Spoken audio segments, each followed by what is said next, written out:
So, I wanted to start this one out with a recent cool event that happened. Um, this would have been about 3 months ago, maybe. Anyways, so I am walking on my way to pick up my bike where I had dropped it off in this little patch of trees by the gas station, and I'm walking up to the little patch of trees, and there's a wooden pallet sitting there. And as I step on the pallet and go to grab the bike, I just freeze. And I stop, and I don't know why I stopped. And I think my mind started to wander a little bit, and then it was like, okay, why am I stopping after like a minute or two? It was like I was frozen. Like, I froze. Was not moving a muscle. And all of a sudden I hear in my head, just sit down, right? And the way I responded to it was like, ah, fuck, okay, fine, like, and then I sat down, and then I had the realization, I was like, did I just get aggravated with myself because I told myself to sit down? Like, it was strange. So I'm sitting there, just stuck, right? Mind just going anywhere, wherever, it don't even matter where, just anywhere but the moment. And these little ants start crawling on my legs, and I start to get bit, or little gnats or something, because there was standing water nearby, and so I'm smacking them off, and I'm like, okay, well, grab the bike, take the bike, and start heading. And so I get on the bike, and I push it a little bit of ways to where I'm on, like, concrete area. It's like a big parking lot for this building, and I'm just sitting there on the bike. And I'm sitting there frozen again, and I tell myself, like, okay, when you get like this, Jessica, you have to remember to at least, like, move a muscle, move something, like, look, don't freeze. And so I started, like, just kind of pushing my bike back and forth, rocking, and I'm just sitting there, and then mine going again, and then all of a sudden I was like, okay, it's time to go, and I just start pedaling off. Right. And it reminds me of, like, those YouTube shorts you see where, like, people catch other people freezing midair and they call them NPCs. Like, I was literally doing that, and that's not the first time that's happened. So yeah, for people that have experienced that too, like, I defend y'all, because that means, the whole label thing. Anyways, I think it's more than just an NPC thing. But the cool part about it was, I started riding my bike, and I went a few blocks over to where my storage unit was. I did what I needed to do. And then I went to leave there. And as I'm leaving there, baby daddy number 2 is coming up. And he says something off, trying to get my attention, or trying to get me riled up, or make me think something's wrong. He wanted me to take the baby for a little bit, or, whatever, something like that. But what he said was so off the wall that I just kind of brushed him off, and I just kept walking. And later on I realized that if I would not have waited and paused like that, I wouldn't have had that interaction with him. And that interaction with him showed me that,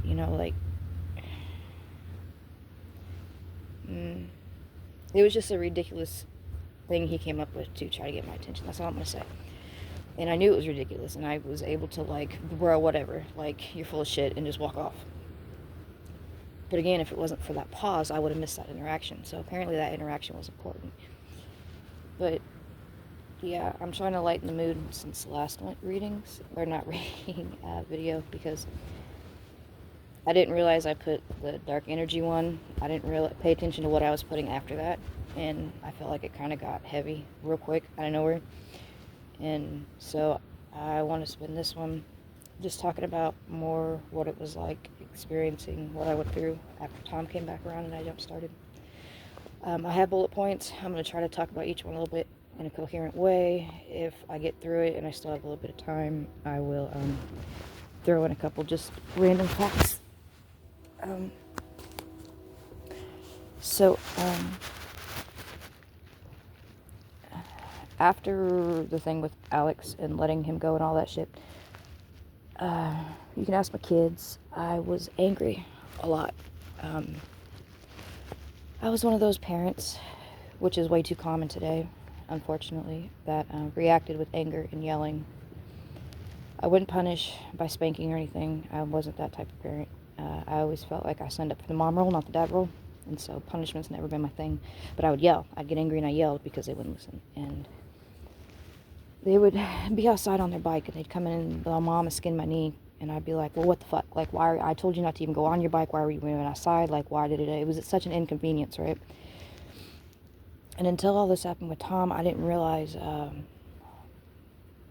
like, my mom had mentioned a couple times my anger. Like, when I was out of the house situation, I was chill. I was myself. But, like, when I got in the home situation, everything just irritated me. And I didn't realize it for a while. And looking back, I now see the different energies in the house that were mixed. I probably had to play something to do with it. But anyways, yeah, when all this started happening with Tom, it switched me up. I went from that to, my anger was just gone. And I hope I can make that one more coherent. I'm not sure what I meant when I wrote that.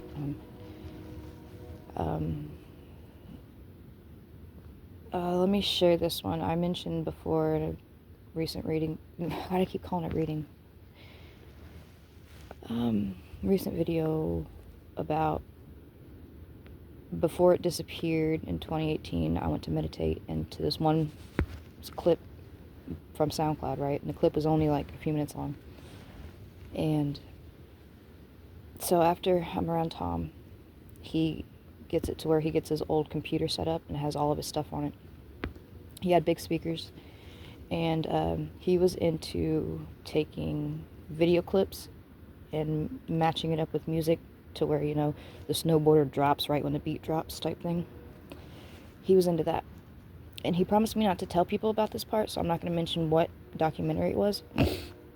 But he had taken his own music and put it to a documentary, okay? And he gets his thing set up, and he's so proud, and he wants to show him this documentary. So I sit on his lap, right in front of the computer, in a chair. The music was up loud, and it was a big screen, and it was very submersive, I guess you could say. And this documentary is about oil industry and like how it's affecting the earth, all right? And I'm watching it, and it's like a time-lapse one where it shows time-lapse of big places like factory workers and people coming for trains and people walking on the sidewalk, like all set in the 70s, 80s, right? And I'm watching it, and my heart just is breaking, and I'm in tears, bawling, watching all these people be the same exact like robots, like. And when I looked at their faces, it was like they would tell these people to pose for a photo, and they would act like they were taking a minute to take a photo, but they were really taking a video. And so these people are just standing there with these fake ass smiles, and like if you look in their eyes, like you can see the pain behind the eyes, the lost direction, like why am I here, what am I doing, like what's going on. And I don't know, it hit me so fucking hard watching. It hurt, right? And I remember at one point I turn around and I look at Tom and I ask him, like, can I stop watching this, please? Can I stop? And he's like, no, like, you watch it, finish it. And so I finish it. And my heart just melted for all humanity, bro. Like,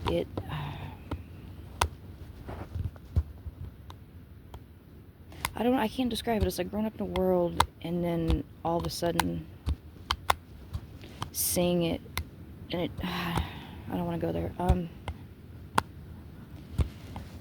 But let's say a year later, right before me and Tom part ways, I'm showing this documentary to my kids, right? I wanted them to kind of experience it, and I thought, I always feel like they're going to experience my stuff in the same way, and I get excited to show them, and it's never, they don't experience what I do, and it kind of like, oh, here we go again, Mom. But we're listening to it, and tell me why I hear the clip from SoundCloud that I meditated to, where I just knew, when I came back, I just knew I went somewhere, I just didn't know where I went, and then all this shit faded away. Tell me why that sound clip was in that motherfucking documentary. And I didn't realize it till about a year after he showed me this thing.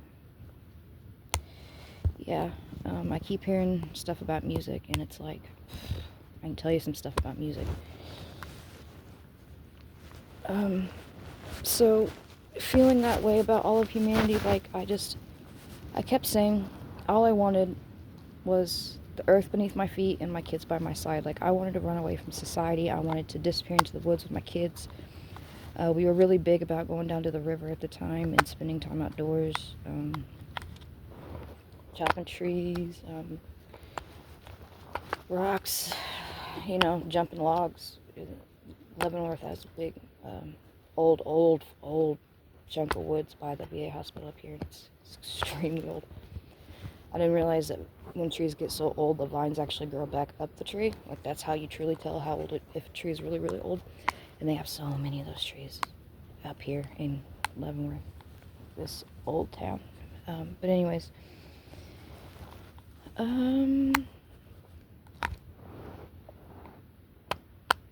around that time when I was having all these understandings, and I threw away my notebooks because I told myself it's all inside me, and by going back through the notebooks trying to figure it out or understand what I wrote back then would be opposite of what would be beneficial. So I threw all my notebooks away. But when I was going through the deep, understandings and stuff, anytime I saw any negativity in my house, I would call it out. Like, it would be my little sister, she had a mattress on the floor, and my daughter would come down and just, start jumping on it, and it wasn't hurting anything, and my little sister would just snap at her with this attitude and this, that's mine, get off, and it was hold the fuck on, hold up, and I would stand in front of him for, an hour, just, lecturing him, passionately, about how what I was viewing and feeling was just wrong, and how it doesn't have to be that way. And I would get in it would flow out. Once I would start talking about it, I am now, it's just flowing out. But in the beginning of the reading, I was kind of hesitant, but once it starts flowing, I can't shut it off sometimes. And I would literally have to go get a bandana or a piece of tape, and I would have to cover my mouth. So I would stop talking because, yeah, it wouldn't stop. And so a lot of this shit I dumped into my kids. And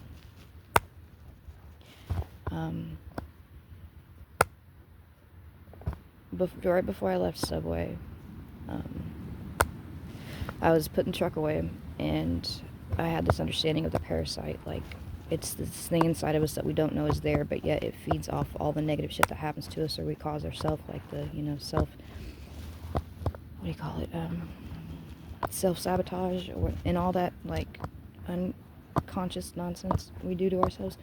Okay, yeah, that something inside of us feeds off of that, or gains from it, or has a purpose with it. So, and the word parasite came to me, and I'm like, oh my god, that makes so much fucking sense. And the light versus the dark, and all this other came to me. This thing I've been seeing in people and battling, especially with Tom and my kids and my mother. I saw their ego, and but anyways, I spent all this time pouring all this into my kids for a year, and when I had this revelation about the parasite, I literally hear in my head, you cannot save them. If you try to force somebody and they're not ready, you can literally, I want to say melt their brain, but you can literally hurt them. And during that time, those 3 days prior, I had been pushing on my daughter's ego. I was convinced that it was something I could cast out or drive out, or something that I could, if I pulled it into the light enough, I could get her to see it maybe, or I don't know. I was battling it for 3 days straight, and then I also heard in my head, if you don't stop pushing with your daughter, you're going to ruin your relationship with her. And again, mind you, all I was trying to do was share this understanding and love with my kids, and I wanted them to know, because I just knew it was something, and I wanted them to be able to see it so they could enjoy what... If it's in me, it's in them, right? And I was forcing it upon them. I didn't know nothing about the free will part yet. I didn't learn that till shortly after this experience, but I hear in my head, you can't save them. If they're not ready, you can literally hurt them. And I instantly thought of my kids. And I went out back at the store, just dropped everything, went out back, and I just started bawling my eyes out for 5 minutes, because hearing those words, hearing you can't force them to be saved because it has to be their choice, that is complete. It's like holding your kids on your heart and then hearing that you have to let them. Okay, no, it's like being in an ocean with your kids, not knowing whether or not they can swim, and being told that you have to let go of them. That's what I'm going to compare it to, that you have to let go of your children and find out if they can do this. And that broke my heart, because what if? What if? You know, what if they can't swim? And I had to do that all within like a matter of 10 minutes. Like, once I heard it, I had to grieve it and deal with it. And that one was hard. Let's see where we at. We're at 15 minutes. Okay. I'm gonna get my light to come back on. Also, around this time, speaking of my kids, there was this one point where I kept having this thought come up in my brain about me and my kids being in a car, and that car getting, like, going into water, like a river or ocean or something, and something happening to me and my kids. And this went on for anywhere between 3 to 6 months, right? And so it would happen whenever I'd be alone. I would just start thinking about different scenarios, like if the car went in and I had all 3 kids with me, and let's say one of the buckles got stuck. Like, what would it be like to have to leave one kid behind? To have 2 kids, one in each arm, holding your breath, looking at that 3rd child, not being able to get him out, seeing the other 2 starting to pass out, and what would it feel like to have to leave that kid and swim up to the water? And I ran through all these different scenarios with different versions of different parts of kids in different stations, and bro, when I would cry so fucking hard as if I was really there and it was really happening. And it got to the point where it's like, oh my God, I gotta stop thinking about this, because I'm gonna fucking manifest it. Like, I'm gonna make it happen. Why am I doing this to myself? Why? I still don't understand why. I'm thinking maybe past life stuff. I don't know. But I actually went out and I bought a little hammer from my window, and I promised myself that I would never drive my kids over a bridge. I had to get over that fear a little bit, because I live right, literally on the border of Kansas and Missouri. So we have the Missouri River right literally down the street from me. So, but every time we go over the bridge, I have to unlock the door, and I have to have my hand on the handle to open the door. And if I have my youngest Jamal with me, I have his, I unbuckle his car seat from the car.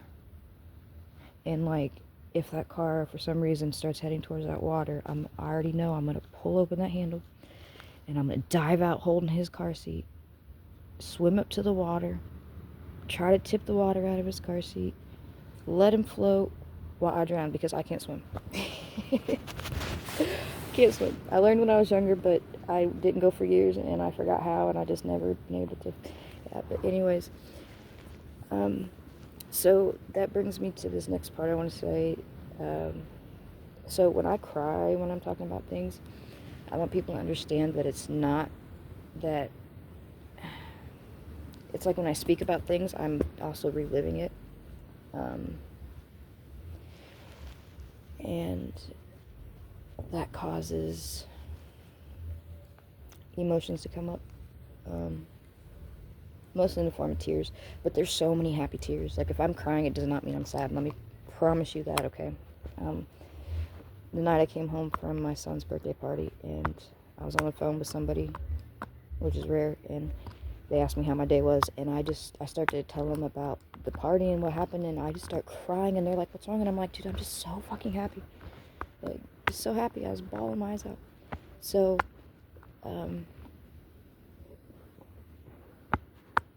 I feel like my emotions reflect something. I don't know what I'm trying to say. You're gonna hear me cry. Yes, is what I'm trying to say. Okay. Let me move on real quick. And when I speak about not being able to recall childhood memories and stuff, I want people to know it's not from trauma or anything. I have been told that the 2018 experience was a complete soul exchange type of walk-in. It was from one source, so I haven't had any confirmation or anything else about it. They did tell me that I have in my Kosh Joan of Arc, and it is odd that I prefer jeans and t-shirts over girl clothes. And about a year into all this, after Tom came